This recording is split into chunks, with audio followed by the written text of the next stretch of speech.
Avoir raison ne libère pas toujours et avoir tort n'est pas toujours une erreur. Parce que dans un système où la vérité est filtrée, calibrée, contrôlée, toute personne qui sort du cadre devient imposteur. Non pas parce qu'elle ment, mais parce qu'elle dérange l'ordre établi.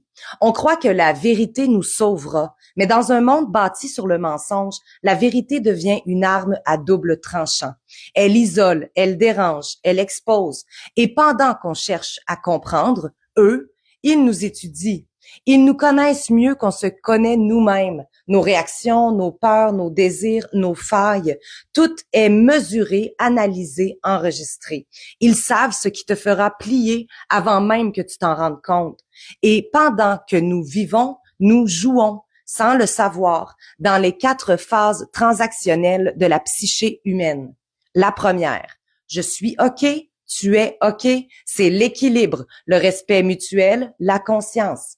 La deuxième, je suis OK, tu n'es pas OK, c'est le jugement, la domination, le besoin d'avoir raison.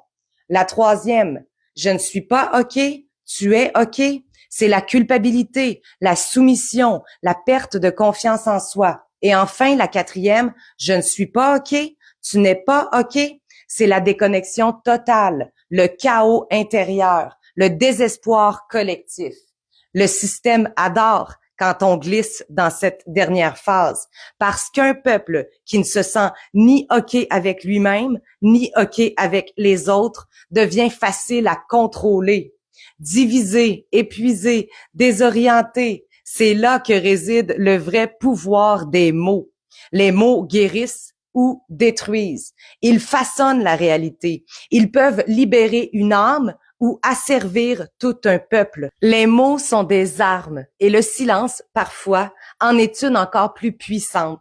Alors, dans ce chaos d'informations, le véritable acte révolutionnaire, ce n'est pas de crier plus fort que les autres, c'est d'être bienveillant envers soi-même.